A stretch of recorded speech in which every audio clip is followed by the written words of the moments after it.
Mark 6:34-44.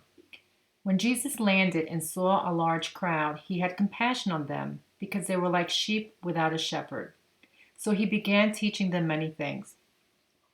By this time it was late in the day, so his disciples came to him. "This is a remote place," they said, "and it's already very late.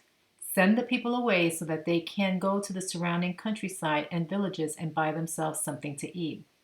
But he answered, "You give them something to eat." They said to him, "That would take more than half a year's wages. Are we to go and spend that much on bread and give it to them to eat?" "How many loaves do you have?" he asked. "Go and see." When they found out, they said, "5 and 2 fish." Then Jesus directed them to have all the people sit down in groups on the green grass. So they sat down in groups of hundreds and fifties. Taking the 5 loaves and the 2 fish, and looking up to heaven, he gave thanks and broke the loaves. Then he gave them to his disciples to distribute to the people.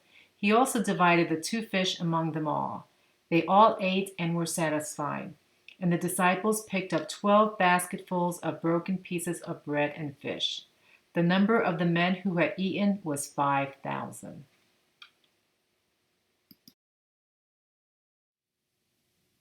How many loaves do you have? That was Jesus' question to his disciples. Today, many are asking each other, how many rolls of toilet paper do you have? I guess that is one of the things that troubles me most with the logistics of this coronavirus situation. The hoarding of a product that has nothing to do with the actual illness. Yes, I was the one that asked such a question during the beginning of this emerging crisis. Why toilet paper? I was then explained that people were preparing in case they needed to be quarantined. Weeks later, many are in fact quarantined or sheltered in place. But still, why so much toilet paper? The truth is, we are creating our own situation, a scarcity for others because we always had enough.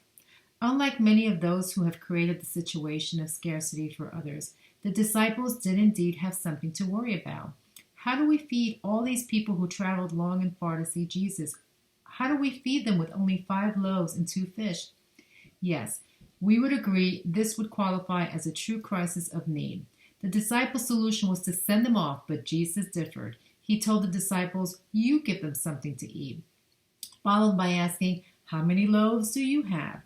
5 loaves, they answered. Certainly not enough. But it was enough. Enough for Jesus. Enough for Jesus to multiply and feed 5,000 men.